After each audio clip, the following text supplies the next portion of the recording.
Hello, namaskar, namaskara, namaskaram, namaskar. My name is Pooja Dwivedi. Welcome to my class. Today we are going to discuss the issues that are arising between Afghanistan and Pakistan with respect to the acceptability of the Durand line and the issues that are tangential to the core issue. The core issue arises from the Durand line. There can be clamors, there have been clamors of creating Pashtunistan.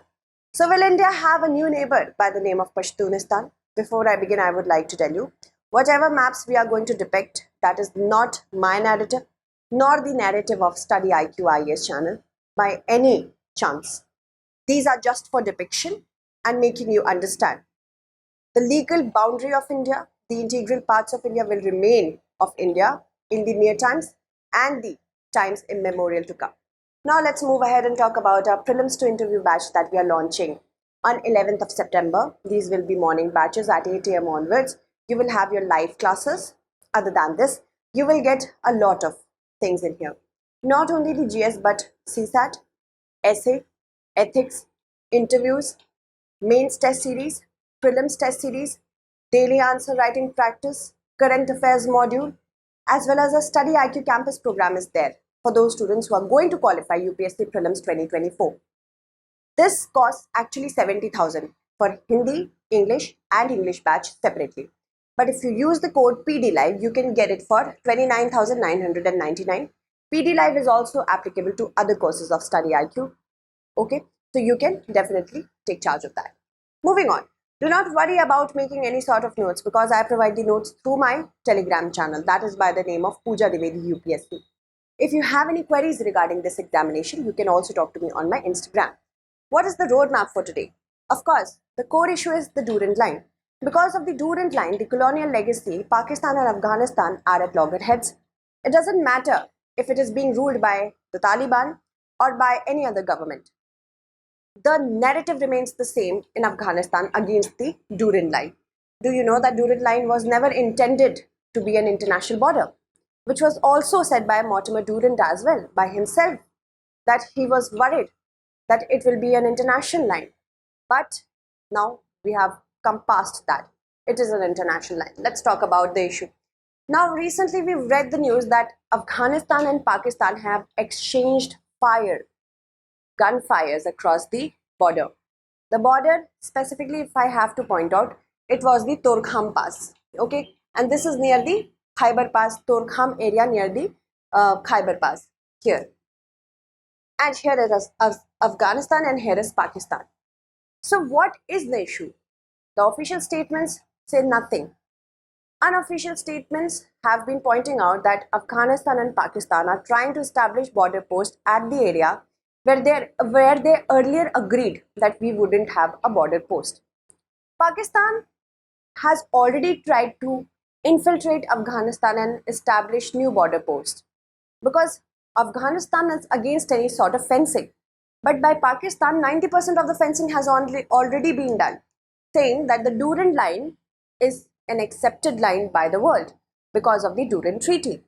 But Afghanistan says that it was all done under pressure and we will not oblige by the Durand line. It more so originates from the issue that the Pashtun tribes, they reside both in Afghanistan and Pakistan. And the tribes follow their own way. The tribes do not agree to any sort of artificial line.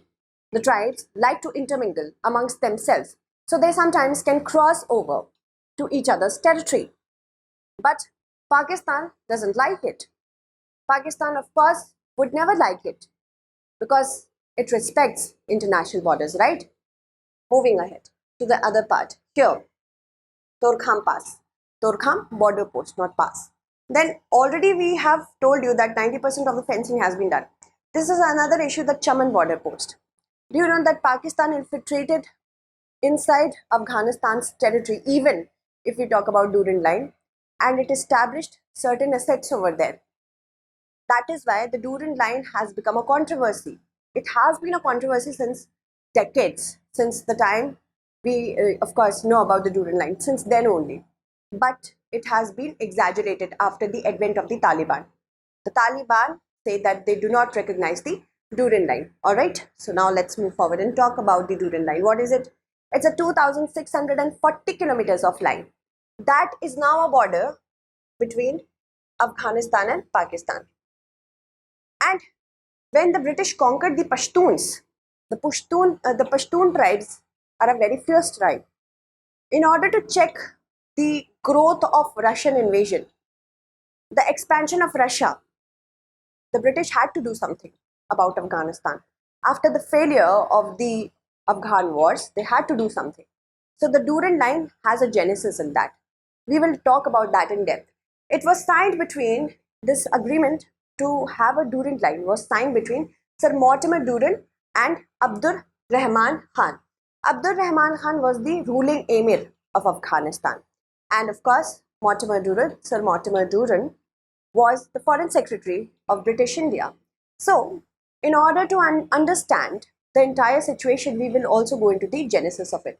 It was signed in November 12 in 1893 in Kabul, Afghanistan. Okay. Remember all these small things because a prelims questions will also be asked. Prelims question will also be asked by the end of this class. So you can answer it in the comment segment. And in the upcoming section, upcoming class, I will take your or announce your names. Now, let's talk about the issue of the tribes first. See, there are two major ethnic groups that are involved in this entire matter. The Punjabis and the Pashtuns. Both are majority Sunni Muslims. Alright, majorly they are Sunni Muslims. Pashtuns have their own way of living.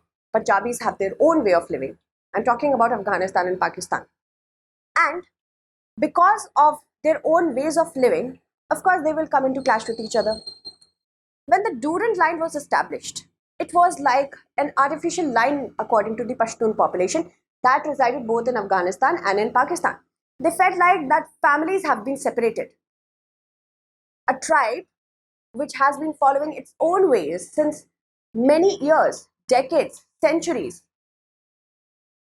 Another person comes and says that now this is the line, you cannot cross, you cannot go to and fro. But the Pashtuns still do it. And this issue has become, it's resonating in Pakistan because majorly you can see the northwest part of Pakistan is also inhabited by the Pashtuns. The Taliban is made up of Pashtuns. And they say that because you have divided the Pashtuns, we are not going to accept this particular line. Many a times, it has also been called by the Taliban and the Afghan Pashtuns that we must, as a group, call for our own nation, that is the independent nation of Pashtunistan. After the fall of the Durrani dynasty in the 18th century, the Pashtun empire disintegrated. And when any empire disintegrates, another empire wants to expand. And in two Anglo-Afghan wars, the British failed to influence the situation in Afghanistan. So, Russian advancement was taking place in Central Asia. Now, the British were fearful of that because they had already their colonies in India, in the Indian subcontinent. So, they had to understand that we must make a sphere of influence. Remember, I'm using the phrase sphere of influence. That could be arranged either by conquering that area, that could be arranged by understanding or coming into an agreement with some kind of dynasty. And Durand Line calls for a sphere of influence, not any sort of boundary. Remember that. So, they wanted to establish a tripartite frontier, 3 layers of frontier. First frontier was, of course, the Suleiman Range, where the British already had their influence. Okay, the Suleiman Mountains. Till here.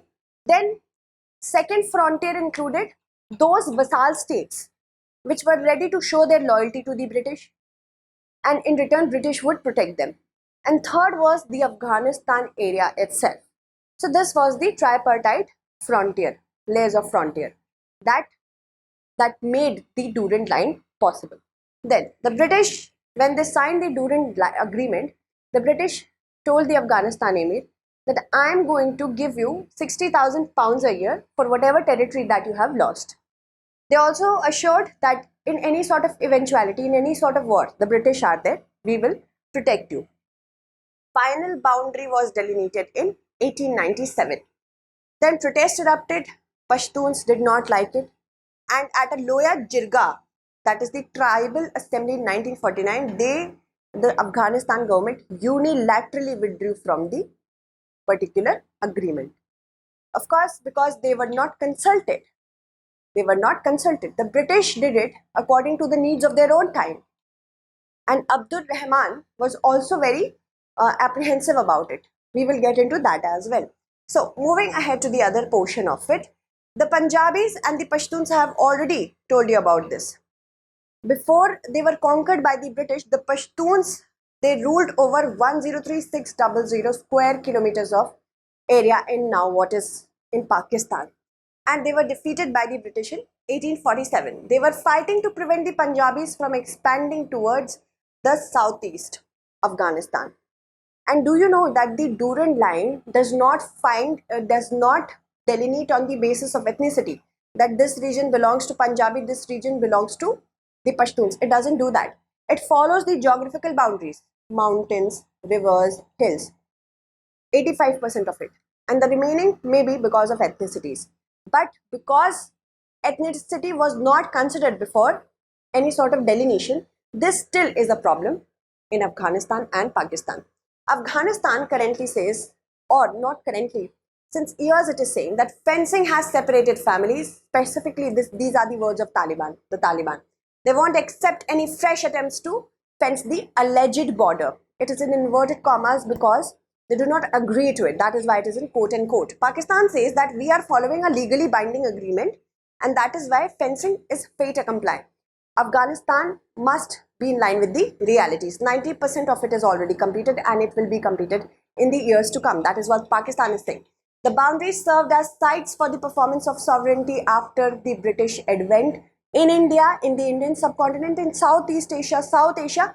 After they went, most of our current countries and country boundaries are on the basis of the agreement that the British India or British colony of some other South Asian nation did, right? And if we are going to change it, if we are going to change the status quo, it may open a Pandora box, because back then nations were not based on the concept of modern nationalism.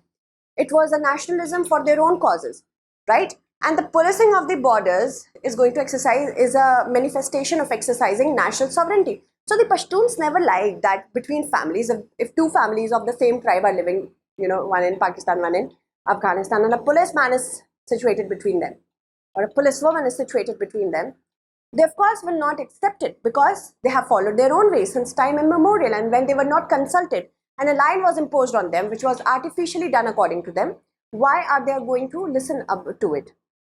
All right, I hope you're trying to understand it. Pashtunwali is an ideology more than state-sponsored ideology. They want that a Pashtunistan should be established. Of course, this is just a concept, because it consists, I agree to the point that Afghanistan has remained as a pawn in the entire chess game of many West countries. But right now, if we talk about this particular concept of Pashtunistan, it doesn't hold water, because as you can see, it consists of the areas of not only Pakistan, but also India. It also consists of areas of Iran. Do you think that this will ever come into existence?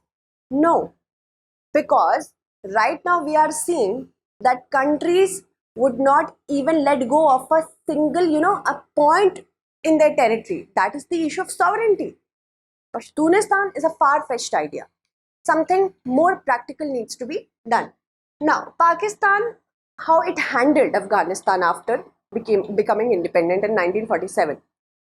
Another controversy with the Durand Line is that it was imposed when India also consisted of Pakistan. So the Durand Line was a boundary, kind of a boundary between India and Afghanistan. So how does Pakistan come into the picture is because of the partition and because of the independence of India. Pakistan, after becoming independent, continued to rule the erstwhile federally administered tribal areas through the Frontier Crimes Regulation. Do you know what this is? If one individual of a particular tribe did some sort of crime or illegal work, the entire crime would be punished. It was later on when the province merged with the Khyber Pass province in 2018 when customary laws were imposed. And the fencing is a means of regulating the movement and obstructing the smuggling that is being done. Also, to establish border posts and a new wing of frontier course. These all were decided. Right now the borders are closed, so to and fro movement is not possible. Pakistan has also been unilaterally moving the frontier westward, with the reports that after 2001, I have told you the Chaman border, they constructed certain assets. A new crossing was constructed there. Now, how do we understand that it is legal or illegal? What does Afghanistan say? According to the Vienna Convention on the Law of Treaties 1969, Afghanistan evoked Article 51 and 52 of the VCLT, saying that the Durand Agreement was signed under pressure by the Amir and it cannot be considered legal. And they unilaterally withdrew from the agreements that were signed with the British Indian authorities in 1949. Its objection to Pakistan's status as a successor state. Why was it a successor state and not India to decide on it? This was also said. Pakistan says that there were 4 subsequent treaties which give us the right to exercise our sovereignty with the help of the Durand Line: 1905, 1919, 1921 and 1930. Moving on. Now, a declassified file has come to the fore, in which Mortimer Durand never wished to establish an international border. He himself was worried that envisioning the agreement as a partition wouldn't be well for the British, because if it would have been done, if it would have been looked as an international border, the tribes would have rebelled, and the tribes would be another sort of issue which the British did not want to tackle with. And its utility was in that for that specific time and phase. Now the time has changed. And also the Lieutenant Governor of Punjab was also apprehensive about it, about the worries that tribes will revolt about it. Abdul Rahman, the Emir, also pointed out that the formal annexation will neutralize the presence of virtual buffer. If you are going to enclose the buffer itself in a territory, in your own territory, how can you claim that another region will serve as a buffer? Supposedly, this is a buffer, this is our boundary. If I put another boundary over here, telling you that this particular boundary doesn't exist anymore. So what about the buffer over here? What kind of buffer will we have over here? Because the buffer has been now enclosed in the international border, so it will neutralize it. These buffer were the Waziris and the Mahsuds who inhabit the area. And the agreement never talked about any sort of line. It talked about sphere of influence. So if it is established that this was the motive behind the Durand Line, then Pakistan will have a lot of issues. Pakistan will have to face the issues with respect to the legality of the Durand Line. Now, tell me the correct answer in the comment segment. When was the Durand Agreement signed? Very easy for you all. 1879, 1893, 1894, 1881. Alright. So thank you so much for watching. Stay updated.